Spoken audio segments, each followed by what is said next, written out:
In this video, we'll be painting a floral still life in oil. I started this painting a year ago. Then stuff happened and I had to put it aside. I had diligently recorded every step of the process and copied it over to my trusty external hard drive. But then my external hard drive had an accident. One little bump and 2.5 years of recording and reference material gone.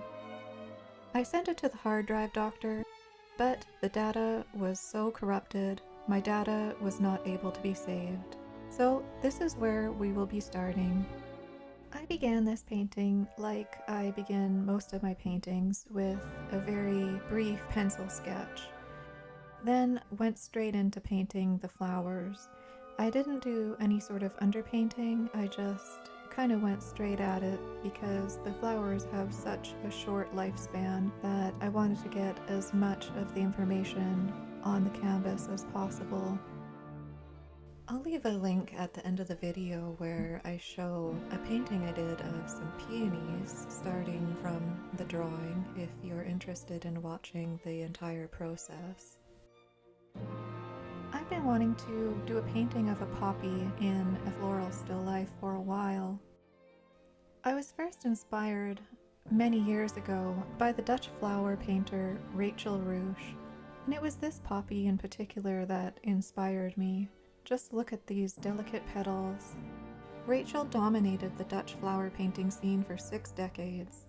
She was born in 1664 and she began studying art at the age of 15. Rachel's flower paintings were meticulous botanical studies, often containing small insects and lizards. She painted every vein and ripple on every petal and leaf, often featured on a stone slab against a dark background. It's taken me many years to get my garden growing, especially poppies.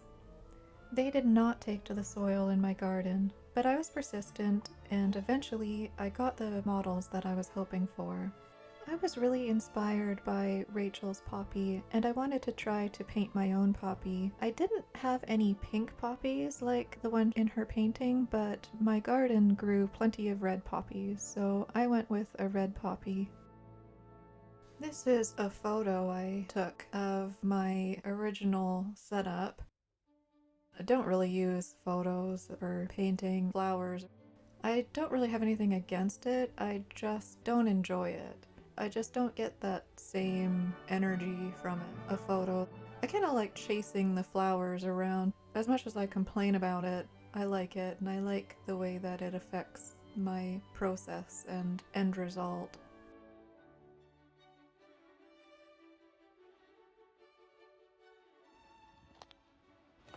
So let's have a look at what we've got here. I got ivory black, Prussian blue, ultramarine, titanium buff, Portland warm gray. Love that one.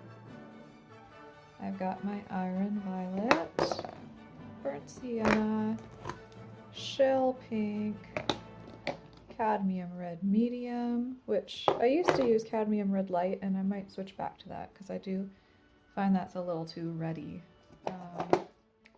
Cadmium lemon, this titanium white I'm hoping to scrape out the tube because I'm like that.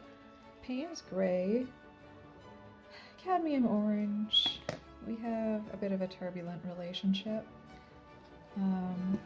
but absolutely necessary for these intense peach roses. You just need those cadmiums. Am I pronouncing that right? Cadmium. Yeah. Perfect. Dioxazine purple. I also love this color. Azo green, which is like an intense green yellow. It's very transparent, and if you get it everywhere, it's gonna make your life hell. Just warning you. Yellow ochre, it's a good workhorse color. Alizarin crimson. I don't even know, this is so old. It's like I don't even know, green, phthalo green. This and this tube is like probably about as old as I am, and I'm not going to tell you how old that is, but you can see it's been through some things. It doesn't have a cap anymore. I'm using some like sticky tack on there, which is working pretty good. Yeah, this is what I've been using for this particular floral. The palette is just quite a mess, so I've got to spend more time than I'd like chipping all this off. I had to wait for the peonies to blossom again. My roses were pretty much in bloom most of the year, so they weren't really the prima donna models that were holding up the show. I put new flowers in the vase and got to work. Starting again, I felt like the composition needed another little rose in front for balance. I mixed up the color using cadmium red and cadmium orange, iron violet, and a touch of titanium buff. The lighter portion is yellow ochre and cadmium yellow.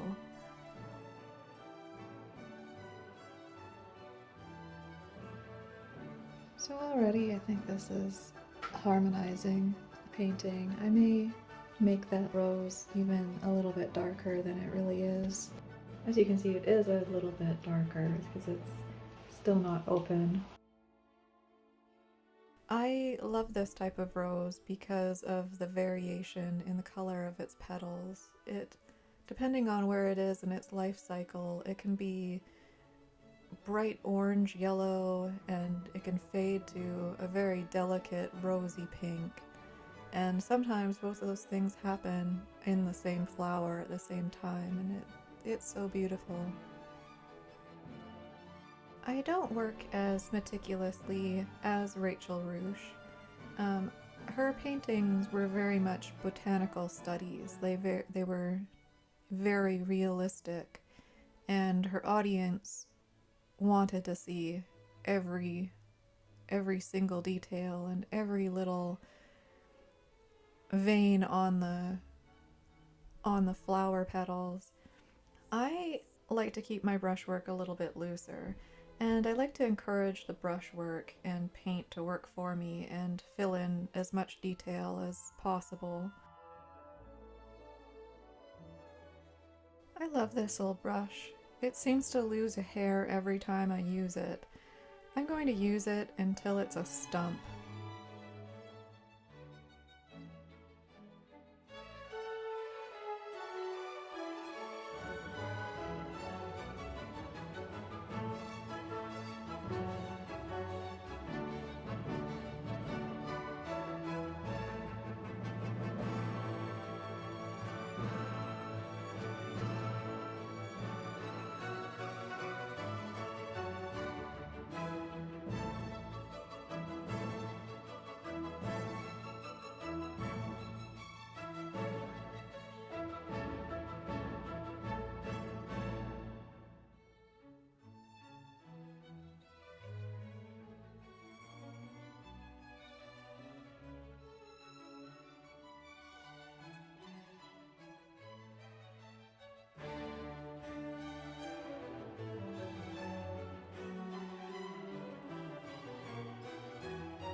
So this is the second day of this rose in particular, and you can see how much it's changed. It's not the tight, tiny little rose that it was before.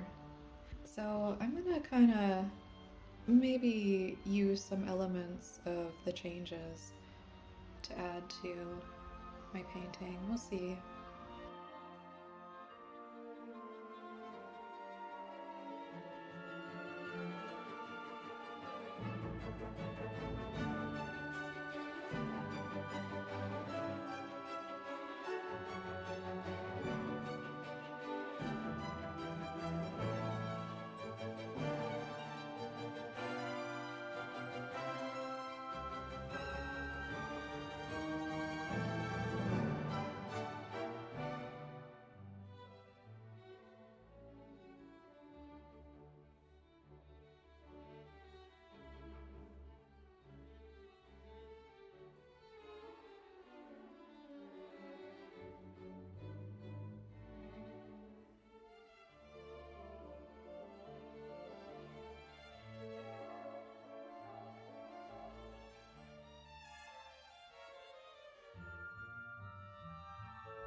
I felt like the foreground of this still life needed a little bit of interest, and in that same sort of botanical flower piece spirit of the Dutch masters, I thought an insect would be neat to put in the front. I have a dragonfly, and I've been packing him around for years. Unfortunately, he seems to have lost his legs in my last move, so I had to Google what dragonfly legs look like. They're weird, but I did the best I could.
So here I'm basically laying in like a ghost form of the dragonfly.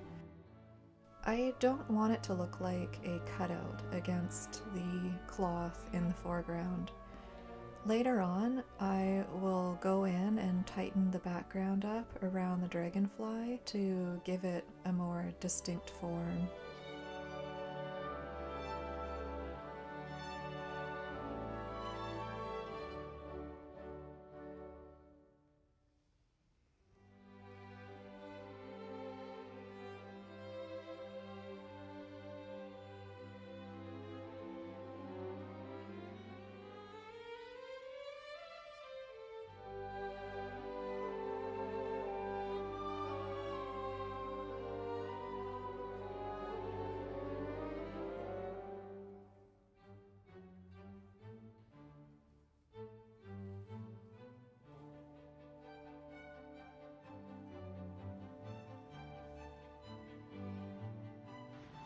So I've temporarily moved my easel a little bit closer to my still life so that I can actually see the details on this little critter.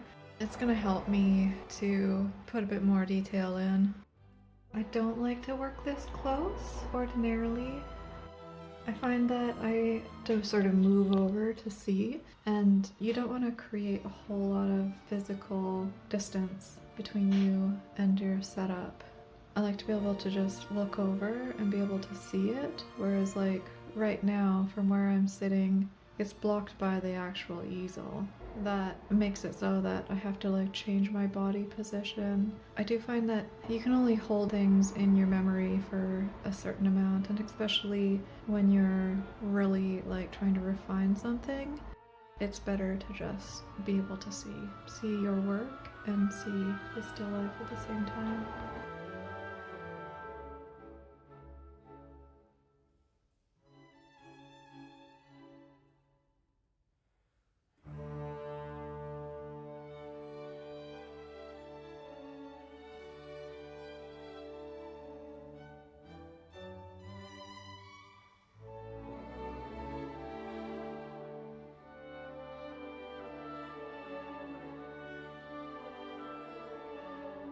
That concludes part 1 of Red Poppy. Stay tuned for part 2, where we will be tackling the background as well as enhancing the flowers and leaves that are already painted. We'll also be adding elements to balance the composition. Thank you for watching.